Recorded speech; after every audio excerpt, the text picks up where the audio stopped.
Well, it was back in 1960 that I was travelling through Cardiff, and I saw one of these wayside pulpits which said, "God feeds the birds, but he doesn't throw it into their nests." And that started me thinking, could I concoct a story about a bird for the children, to tell the children at my church? And that was how Billy Blackbird was born. And this was the first ever story, and since then I've managed to put together more than 140 of them. I enjoy them, but I'm not sure if anybody else will, but on the whole they seem to have been fairly well received. So, God feeds the birds. It was springtime in the forest, and Mother Blackbird had 5 eggs to look after. She sat patiently upon them to keep them warm, until one happy day when they hatched out, and she and Father Blackbird had 5 hungry mouths to feed. Yes, 5 hungry mouths to feed.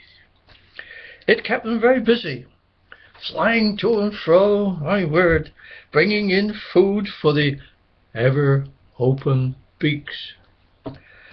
The baby birds grew bigger and bigger, and soon they began to push and shove each other for more room. "It's time for them to go," said Father Blackbird. "Oh, tomorrow morning, after morning song, we will say goodbye to them, and then they must fly away," said Mother Blackbird cheerfully. She was very sad, and she knew it was the right thing to do, and so she told the baby blackbirds to prepare them for their departure. But little Billy Blackbird, he was very upset at this. "Who will look after us?" he said. "Who will feed us?" "Oh, don't be afraid," Mother said. "God will look after you. God feeds the birds, you know."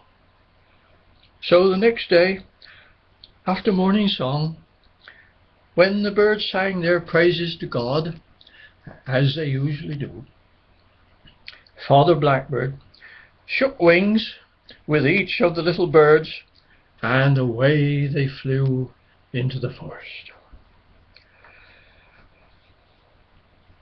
Mother Blackbird returned tearfully to the nest, sad that all her family had gone. But imagine her surprise when she found one baby blackbird was back in the nest. Yeah, it was Billy. He'd flown around in a circle and returned to the nest while his parents were waving goodbye. Father Blackbird was ever so cross. But Mother Blackbird pleaded. "Oh, let him stay a bit longer," she said. "He's so little, and there is room now." Well, Father Blackbird reluctantly agreed, but a few days later he said, "It's not fair. It's not right. He must make his life in the forest like all the rest." So next day, after their morning song, Father firmly pushed Billy off the branch, and he flew away into the frightening forest. He soon felt hungry, and remembering what his mother had said, he sat on a stone, and he waited, and he waited for God to feed him. Hours later he was still waiting, so he called to a passing bird, "Excuse me, when does God feed the birds?" "What did you say?" said the bird, looking rather puzzled. "I'm waiting for God," Billy said. "When does he feed the birds?" "Oh, if you're waiting for God to bring it to you, then you will wait forever," said the bird. "The food is all around you.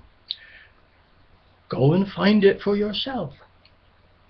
Well, Billy managed to find some berries on a bush for his supper, but now he needed a bed for the night.